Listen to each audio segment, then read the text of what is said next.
Have you ever wondered what the world was like before this? Before you could hold the entire internet, your music library, and a high-quality camera all in the palm of your hand? 10 years ago, 20 years ago, the concept seemed like pure science fiction. But on one specific day, everything changed. That day was January 9th, 2007, and the world was about to be introduced to a device that would redefine not just technology, but our entire way of life. Welcome back to TimeShift Tech. Today, we're redialing back to a monumental moment. The day Steve Jobs walked onto the stage at the Macworld Conference and Expo in San Francisco and unveiled the very first iPhone. To truly appreciate the seismic shift this caused, we need to remember what the mobile phone landscape looked like back then. The top-selling phones were devices like the Nokia N95, the Motorola RAZR, and the BlackBerry Pearl. These were the kings of the market. They had physical keyboards, tiny screens, and clunky, often confusing operating systems. Getting on the internet was a slow, frustrating experience, often on a separate, stripped-down version of the web called WAPU, had a phone for calls, an iPod for music, and maybe a separate digital camera. The idea of one device doing all of these things, and doing them well, was revolutionary. That's the stage Steve Jobs stepped onto. He was a master showman, and this was arguably his greatest performance. He started with a bit of a tease. He said, "This is a day I've been looking forward to for 2.5 years. The anticipation in the room was electric." He then announced that Apple was introducing 3 revolutionary products. First, a widescreen iPod with touch controls. The crowd cheered. Second, a revolutionary mobile phone. The crowd roared. And third, a breakthrough internet communications device. The cheers grew even louder. He repeated it. An iPod, a phone, an internet communicator. Then he paused, letting the suspense build. Are you getting it? These are not 3 separate devices. This is one device. And we are calling it iPhone. The reaction was pure astonishment. What he showed them wasn't just an iteration of existing phones. It was a complete reimagining. There was no physical keyboard. The entire front was a giant 3.5-inch touchscreen. This was the first time most people had ever seen a multi-touch interface on a consumer device. Jobs famously demonstrated pinch to zoom on a photo, and you could hear audible gasps from the audience. It seems so simple to us now, but back then it was magic. He showed how you could effortlessly scroll through contacts, music, and websites with the flick of a finger. This was visual voicemail, where you could see a list of your voicemails and choose which one to listen to, instead of listening to them in chronological order. He made a live conference call on stage, seamlessly merging calls. It was a masterclass in product demonstration. He surfed the actual full web on Safari, not some watered-down mobile version. He found a Starbucks on Google Maps and called them with a single tap. Each feature he revealed was a direct shot at the limitations of the current market leaders. The stylus, which was common on many smartphones of the time, Jobs famously dismissed it, saying, "Who wants a stylus? You have to put 'em away, you lose 'em. Yuck, nobody wants a stylus. So let's not use a stylus." The best pointing device in the world, he declared, was something we were all born with, our fingers. The operating system, later named iOS, was years ahead of anything else.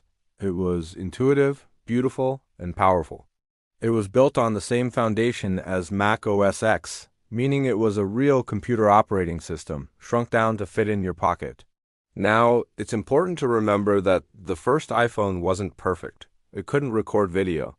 It ran on a T&T slow 2G edge network, even though 3G was becoming more common. There was no app store at launch.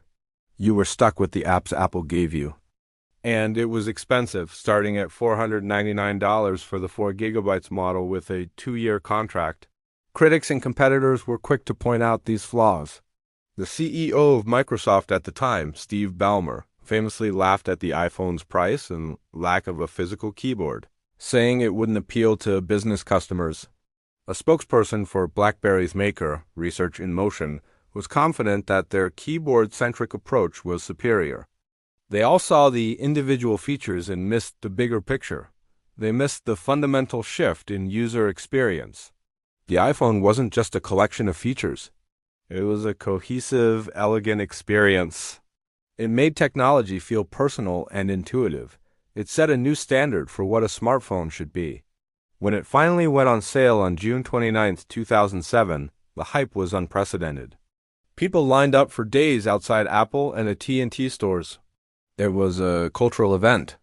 The launch was a massive success, and within a year, Apple had not only addressed many of the initial shortcomings with the iPhone 3G, but had also introduced the single most important part of the iPhone ecosystem, the App Store. The App Store, launched in July 2008, is what truly unleashed the iPhone's potential. It turned the iPhone from a powerful gadget into a platform.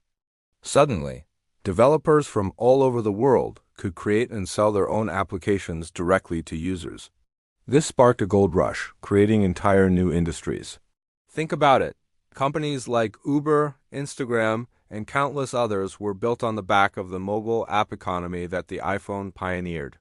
It changed how we work, how we play, how we travel, how we shop, and how we connect with each other. The on-demand economy, the gig economy, the social media landscape we live in today can all be traced back to the App Store and the device it ran on. The impact was swift and brutal for the old guard. Within a few years, Nokia, Motorola, and BlackBerry saw their market dominance evaporate. They couldn't adapt quickly enough to the new touchscreen app-centric paradigm. The iPhone didn't just compete with them. It made their entire product philosophy obsolete. It forced every other manufacturer to scrap their plans and follow Apple's lead. The result is the modern smartphone market we see today, where nearly every device is a variation of that original 2007 design, a rectangular slab of glass with a powerful operating system and an app store. Looking back from today, it's easy to take the iPhone for granted. But on January 9, 2007, it was a glimpse into the future. Steve Jobs didn't just introduce a new phone. He introduced a new way of interacting with technology and the world around us.